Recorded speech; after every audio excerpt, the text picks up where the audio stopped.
अन्नदाता, पग पग पर है संग तुम्हारे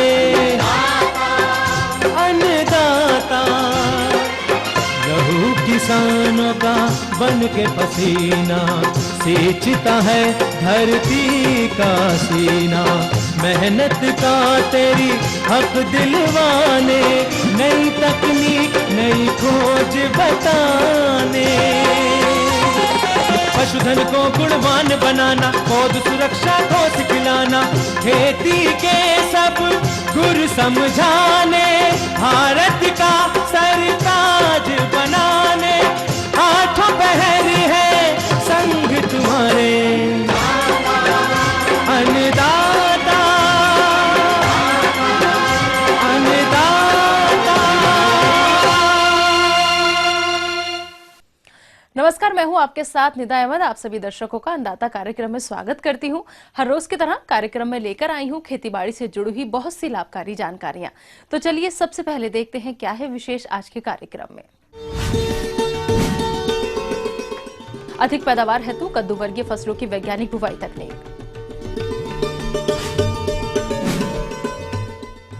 ग्लैडियोलस की वैज्ञानिक खेती है अच्छी आय का जरिया।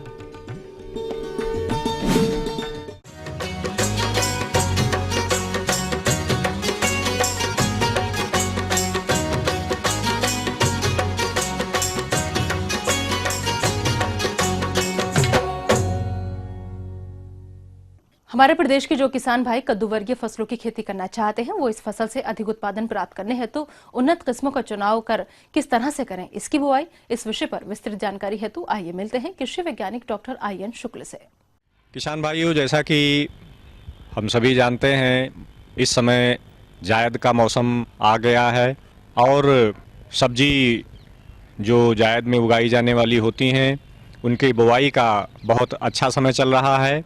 किसान भाइयों, जायद में जो कद्दू वर्गीय प्रमुख सब्जियां हैं, उनमें प्रमुख हैं लौकी, कद्दू, तरोई, करेला, खीरा आदि।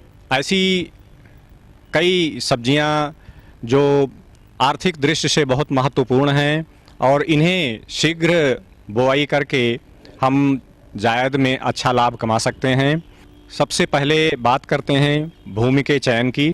किसी भी फसल से अधिक पैदावार लेने में भूमि की तैयारी की एक विशेष भूमिका रहती है। यदि हमारे किसान भाई ठीक तरह से खेत को तैयार नहीं करते हैं, तो बीज का अंकुरण सही तरह से नहीं हो पाता है, जिसके चलते उपज में भारी गिरावट देखने में आती है। तो किसान भाई किस तरह से करें अपने खेत की तैयारी तथा उसमें खाद एवं उर्वरक की कितनी मात्रा का प्रयोग करें, आइए जानते हैं। किसान भाइयों, जहाँ भी हम अगर इस तरह की बुआई की बात करते हैं, कद्दू वर्गीय सब्जियों की बुआई की बात करते हैं, तो 3-4 जुताई कल्टीवेटर से करके खेत को समतल कर लेना चाहिए। इसी प्रकार से अब हम बात करते हैं खाद एवं उर्वरक की। तो किसान भाइयों, इसमें जो जायद वर्गीय सब्जियां हैं, प्रमुख रूप से हम 15 से 20 टन प्रति हेक्टेयर की दर से कंपोस्ट खाद अथवा सड़ी गोबर की खाद अपनी पूरी खेत में मिला देते हैं। बुआई से कम 1 सप्ताह पहले इसे मिट्टी में मिला देना चाहिए। तत्पश्चात रासायनिक खादों का प्रयोग उन्हीं नालियों में करना चाहिए जिसमें हमें बुआई करना है। तो इस प्रकार से हम उर्वरकों की भी बचत करते हैं। इसमें 80 किलोग्राम नाइट्रोजन, 60 किलोग्राम फास्फोरस तथा 60 किलोग्राम पोटास की आवश्यकता होती है। ये प्रति हेक्टेयर की दर से हम इनका खेत में अपने छिड़काव करते हैं, मिलाते हैं। इसमें आधी नत्रजन की मात्रा पूरी फास्फोरस और पोटास की बुआई से पहले हम खेत में मिला देते हैं तथा जो शेष आधी नत्रजन की मात्रा होती है उसको 2 बार में हम खड़ी फसल में पहली 35 की अवस्था पर तथा दूसरी 45 से 50 दिन की अवस्था पर नालियों में ही मिट्टी के सहारे उनको पौधों पर मिला देते हैं। किसान भाइयों, अब बात करते हैं ग्रीष्म काल में कद्दू वर्गीय सब्जियों की उन्नत प्रजातियों के बारे में। तो किसान भाई, इस फसल से अधिक पैदावार प्राप्त करने के लिए आप इस समय कौन कौन सी उन्नत प्रजातियों का प्रयोग करें, आइए जानते हैं। जहाँ तक उन्नतशील प्रजातियों की बात है, तो अगर हम लौकी की बात करते हैं, इसमें जो प्रजातियाँ प्रमुख रूप से पूसा मेघदूत, आज़ाद नूतन, पूसा नवीन, पूसा प्रालिफिक लांग, पूसा, समर राउंड, इस प्रकार की जो प्रजातियां हैं ये ग्रीष्म ऋतु में उगाने की सर्वथा योग्य हैं। जहां तक तरोई की बात है, इसमें पूसा चिकनी, पूसा सदाबहार, कल्याणपुर हरी चिकनी, इस तरह की जो प्रजातियां हैं उनको किसान भाई उगा सकते हैं और ये उपयुक्त पाई गई हैं और ये अच्छी पैदावार देती हैं। खेत में पौधों की उचित संख्या के लिए बीजों की बुआई एक निश्चित दर से करनी चाहिए तथा कदुवर्गीय सब्जियों को भूमि और बीज जनित रोगों से बचाने के लिए उसके बीजों का शोधन करना भी बहुत जरूरी है। किसान भाइयों, जहां तक बीज दर की बात है तो कद्दू तथा लौकी के 5 से 6 किलोग्राम बीज प्रति हेक्टेयर की आवश्यकता होती है। इसमें खीरा, तरोई, करेला, टिंडा आदि 3 से 4 किलोग्राम प्रति हेक्टेयर की दर से ही बीज पर्याप्त होता है। तो इस प्रकार से किसान भाइयों को चाहिए कि बीज बोने से पहले बीज को शोधित करके बोएं। बीज शोधन के लिए 2 ग्राम थीरम अथवा 2 ग्राम बविस्टीन प्रति किलोग्राम बीज की दर से उसको शोधित कर लेते हैं। इस प्रकार से किसान भाइयों जो इनकी बुआई करने का उचित समय 15 फरवरी से 15 मार्च तक बहुत ही उत्तम रहता है। प्रयास करना चाहिए कि उनकी फसलों के अनुसार, जैसे कद्दू वर्गीय सब्जियों में कुछ अधिक फैलने वाली सब्जियां होती हैं तथा कुछ कम फैलने वाली होती हैं। तो जो अधिक फैलने वाली जैसे कद्दू और लौकी की फसलें हैं, बुआई को लाइनों में बोने के लिए 2 से 3 मीटर की दूरी पर हम कुंड बना लेते हैं, नालियां बना लेते हैं। इस प्रकार से हम नालियों में इनकी बुआई करते हैं। इसमें 60-60 सेंटीमीटर की दूरी पर हम बुआई करते हैं, बीजों की रोपित करते हैं।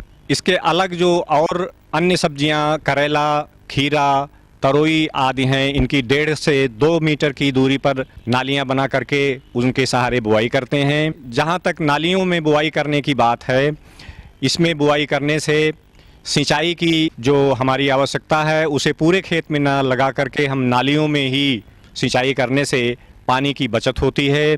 इस प्रकार से किसान भाई अगर समय पर बुआई करेंगे, समय पर फसल का प्रबंधन करेंगे तो निश्चित रूप से उन्हें सभी फसलों से अच्छी पैदावार प्राप्त होगी। तो ये थी कुछ उपयोगी जानकारियां। अब लेते हैं एक छोटा सा ब्रेक, जल्द लौटेंगे और कार्यक्रम में आगे है महत्वपूर्ण जानकारियां। बने रहिए हमारे साथ।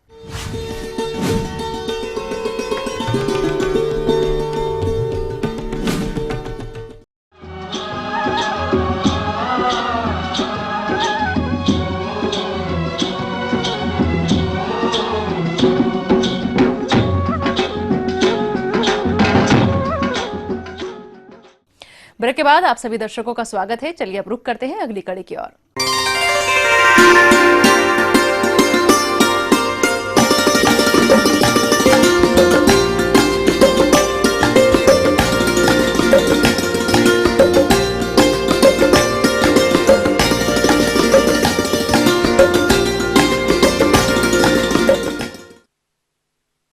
परंपरागत खेती से आर्थिक रूप से कमजोर हो रहे किसान फूलों की खेती से आर्थिक लाभ प्राप्त करके अपने चेहरे पर मुस्कान ला सकते हैं।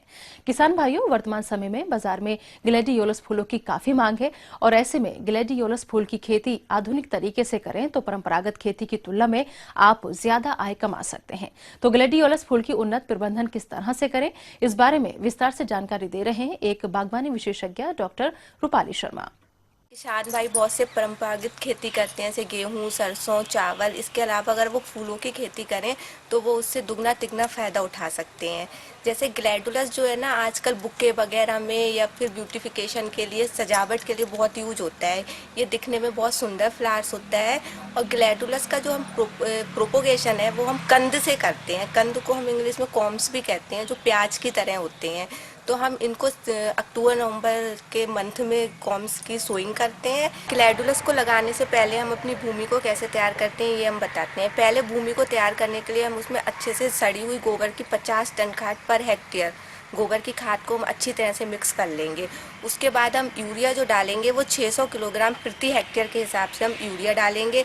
सिंगल सुपर फास्फेट हम डालेंगे 625 किलोग्राम पर हेक्टेयर और म्यूरेट ऑफ पोटाश यानी कि MOP हम डालेंगे 160 किलोग्राम प्रति हेक्टेयर। इन सब चीज़ों को हम अपनी भूमि में अच्छी तरह से मिक्स करके अपने खेतों को तैयार करेंगे। उसके बाद हम खेतों में बेड बनाएंगे।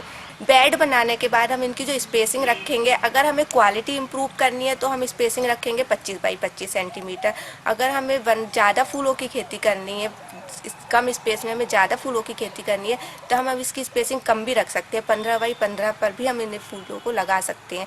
तो अगर किसान भाई ने सबसे पहले प्लांटिंग करने के लिए कॉम्स बाहर से खरीदने पड़ेंगे, हमें किसी अच्छी नर्सरी से हम लेके आएंगे, तो अगर 2.5 रुपये का या 2 रुपये का एक कॉम्स यानी कि एक कंद 2 रुपये का भी मिलता है और हम उसको 15 बाई 15 सेंटीमीटर की डिस्टेंस पर लगाते हैं, प्लांट टू प्लांट डिस्टेंस, और कतार टू कतार डिस्टेंस हम लेंगे 30 बाई 30 सेंटीमीटर, तब हम देखेंगे कि एक कॉम से जो एक स्टिक बनेगी वो मार्केट में उसका प्राइस होगा 6 से 7 रुपये। ग्लैडुलस की एक स्टिक का प्राइस हमें मिल जाएगा। उसके बाद जो उस कॉम से हमें जो नीचे भूमि में जो दूसरे कंद बनेंगे, उस एक कंद से वो 2 से 3 कंद बनेंगे और छोटे छोटे 35 से 40 कॉर्नलेट्स बनेंगे। अगर हम 1-2.5 रुपये के एक कंद से हमारे पास 3 कंद बन जा रहे हैं और नेक्स्ट सीजन में हमारे पास प्लांटिंग मटेरियल भी इकट्ठा हो रहा है, तो हम एक कंद से 3 कंद भी बना रहे हैं, साथ में हम 6 से 7 रुपये की एक स्टिक भी सेल कर रहे हैं मार्केट से। तो इस तरह से किसान भाई को सिर्फ एक बार प्लांटिंग मटेरियल मार्केट से खरीदने की आवश्यकता पड़ेगी और नेक्स्ट सीजन वो अपना प्लांटिंग मटेरियल खुद अपने ही खेत में तैयार कर सकते हैं और इससे 2 से 3 गुना तक ज़्यादा कमा सकते हैं। देखभाल करने के लिए हमें कुछ खास देखभाल नहीं करनी होती है, सिर्फ जैसे ही कंद में फुटाव शुरू होता है हम इसमें पानी दे देंगे। अगर हम टपका सिंचाई विधि से पानी दे रहे हैं तब ज़्यादा अच्छा है। हम उसी में फर्टिलाइज़र, जो आजकल घुलनशील फर्टिलाइज़र आ रहे हैं, हम उन्हें पानी में घोल के दे सकते हैं। उसके बाद हम उन्हें ज़्यादा हमें देखभाल नहीं करनी है, 10 से 5 दिन के अंतराल में बस हम उन्हें पानी देते रहेंगे। फरवरी सीजन में इसमें फ्लावरिंग हो जाती है जो कि मिड मार्च तक और एंड मार्च तक रहेगी। उसके बाद हम ऊपर के इनके कट कर देंगे सारे फूलों को। जब फुटाव शुरू हो जाए और कंद जो थोड़ा गलने लगे तो हम उसमें बेबिस्टिन का घोल भी डाल सकते हैं, चारों तरफ मिट्टी के पास बेबिस्टिन का घोल भी डाल सकते हैं। इसके अलावा जब पौधा थोड़ा बड़ा होता है तो उसमें एक बीमारी और आती है, जैसे पत्तियां पीली पड़ने लगती हैं। अगर पत्तियां पीली पड़ने लग रही हैं तो हम इसमें डाइथेन M45 का 0.2% घोल से स्प्रे भी कर सकते हैं इस बीमारी को रोकने के लिए। आगे और भी हैं कुछ रोचक जानकारियां, पर यहां पर रुकेंगे एक और ब्रेक के लिए। जल्द हाजिर होते हैं।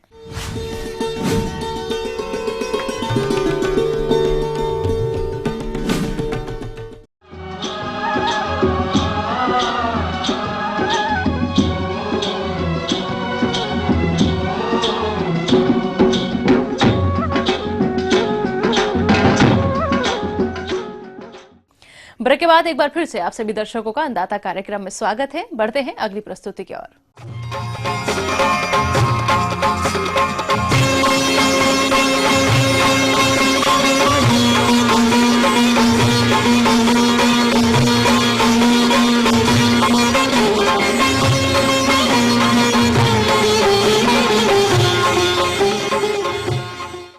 हमारे राज्य के बहुत से किसान भाई डेयरी व्यवसाय से जुड़कर कई गाय और भैंसों की नस्लों का पालन कर रहे हैं, लेकिन आज हम जानकारी लाए हैं अधिक दूध देने वाली गाय की साहीवाल नस्ल के बारे में। अतः इस नस्ल की गाय की क्या पहचान है और इसकी क्या क्या विशेषताएं हैं, इस विषय पर विस्तार से जानकारी के लिए आइए मिलते हैं एक पशु वैज्ञानिक डॉक्टर टीके यादव से। वैसे तो 39 पूर्ण रूपेण चिन्हित नस्लें पाई जाती हैं गायों की, लेकिन इन 39 नस्लों में से भी कुछ तो केवल डेयरी पर्पस के लिए होती हैं, कुछ डेयरी प्लस भार ढोने दोनों के लिए होती हैं और कुछ का उपयोग केवल और केवल भार ढोने के लिए किया जाता है।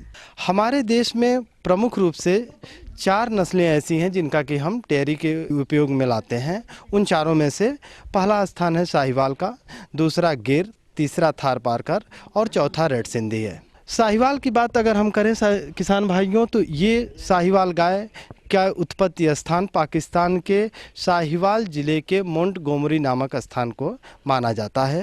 आमतौर पर देखने में आता है कि हमारे कुछ किसान भाइयों को दुधारू पशुओं की अच्छी नस्ल की पहचान न होने के कारण वह पशुओं को खरीदते समय अक्सर धोखाधड़ी का शिकार हो जाते हैं। इसलिए आज हम गाय की साहीवाल नस्ल के बारे में जानकारी लाए हैं। तो आइए जानते हैं इस नस्ल की गायों की पहचान और विशेषता के बारे में। किसान भाइयों, इस गाय का शारीरिक बनावट सबसे पहले रंग से शुरुआत करते हैं। रंग इसका लाल, गहरा लाल से लेकर के हल्का भूरा रंग का भी होता है और कुछ में सफ़ेद रंग के धब्बे भी पाए जाते हैं। इन गायों की जो शरीर की बनावट होती है वो मांसल होती है, पौष्ट होते हैं और पूंछ इनकी छोटी होती है। इनके सींग जो होते हैं छोटे और निकले हुए होते हैं। किसान भाइयों, इन गायों का एक जो ड्यूलैप होता है, गोलकंबल जिसको कहते हैं, ये भी वेल डेवलप्ड होता है। इस गाय के प्रथम ब्यात के समय आने की जो उम्र होती है वो लगभग 37 से लेकर के 48 महीने तक की होती है। इनके पशु जो होते हैं अच्छे नस्ल के होते हैं, अच्छे दुधारू पशु होते हैं। इनके दूध उत्पादन में वसा की जो मात्रा होती है वो 4.5% और पर ब्यात दूध देने की क्षमता इनकी जो है लगभग 1700 किलोग्राम से लेकर के 2600 किलोग्राम तक होता है, जबकि औसत रूप से 2270 किलोग्राम प्रति ब्यात हम इनसे दूध का उत्पादन कर सकते हैं। 2 ब्यातों में अंतर लगभग 13 से लेकर के 15 महीने का होता है। किसान भाइयों, ये नस्ल जो है इस समय भारतवर्ष की सर्वश्रेष्ठ दुधारू नस्लों में से एक है। इस गाय की एक और विशेषता है कि ये किलनी परजीवियों से इसकी प्रतिरोधक क्षमता भी है। आजकल जो संकर प्रजाति की गायों में किलनी की समस्या या परजीवियों की समस्या है, इस गाय में एकदम नहीं पाई जाती है। आजकल हमारे यहाँ असामयिक सूखा की संभावना बढ़ गई है। इसके साथ ही साथ पशुओं के रखरखाव में जो पशुपालकों को ज़्यादा खर्च करना पड़ रहा है। अगर मेरा सुझाव ये है कि आप किसान भाई अपने देश की उन्नतशील नस्लों में से साहिवाल का चयन करते हैं तो आपको कम लागत में ही ज़्यादा से ज़्यादा फायदा होगा।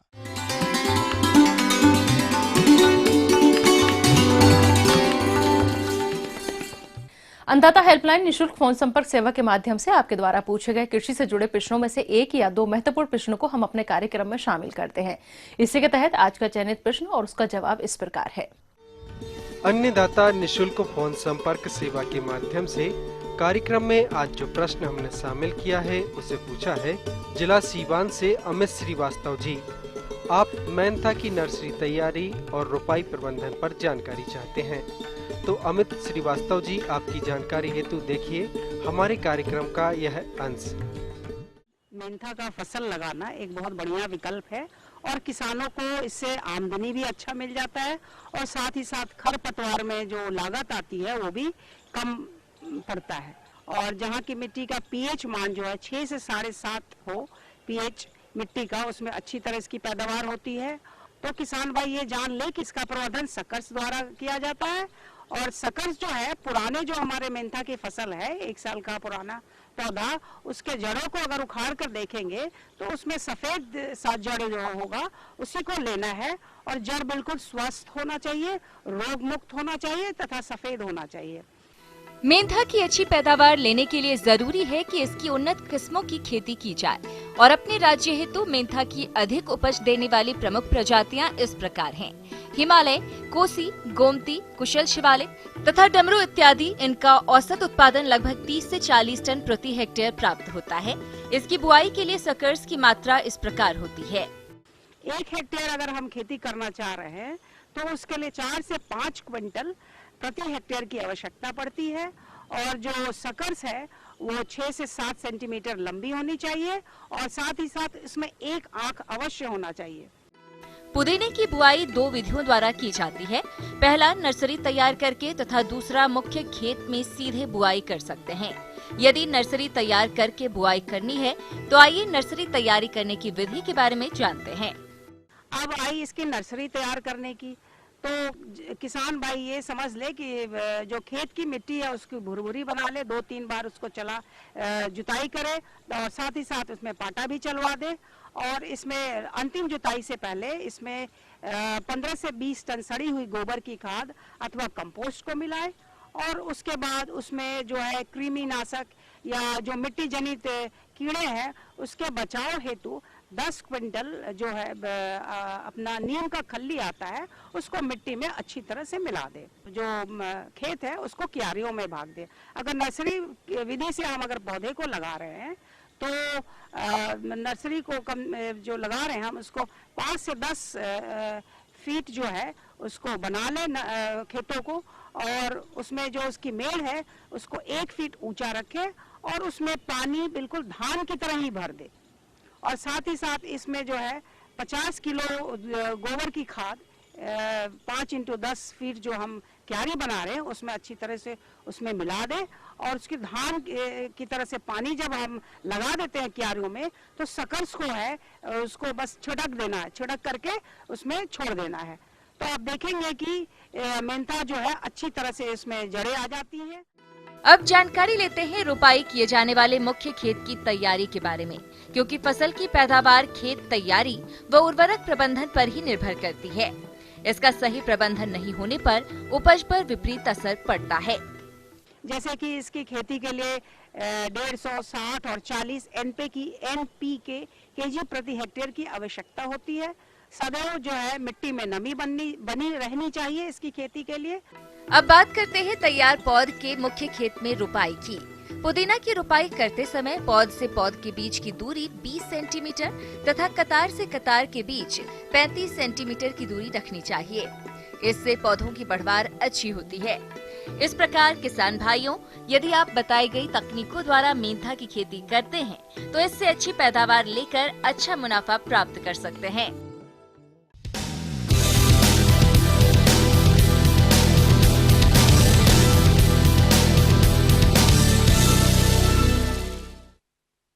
राज्य की विभिन्न मंडियों में कृषि उत्पादों के चढ़ते उतरते बाजार भाव की संक्षिप्त जानकारी इस प्रकार है।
अब आइए देखते हैं कल दिखाए जाने वाले कार्यक्रम की मुख्य झलकियां।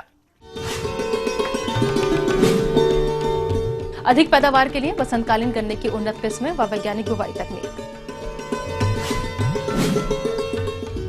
उड़द और मूंग की अच्छी उपज है तो उन्नत बुवाई तकनीक। हम ये उम्मीद करते हैं कि आज का कार्यक्रम आप सभी दर्शकों के लिए उपयोगी रहा होगा। किसान भाइयों, अन्नदाता आपकी सेवा के लिए संकल्परत है। कृषि संबंधित समस्या और सुझावों के लिए आप हमें इस पते पर संपर्क कर सकते हैं। प्रोड्यूसर अन्नदाता ETV Bihar, Jharkhand, Ramoji film city, Hyderabad 501512। साथ ही आप हमें ईमेल भी कर सकते हैं। हमारा ईमेल है anndatabihar@etv.co.in।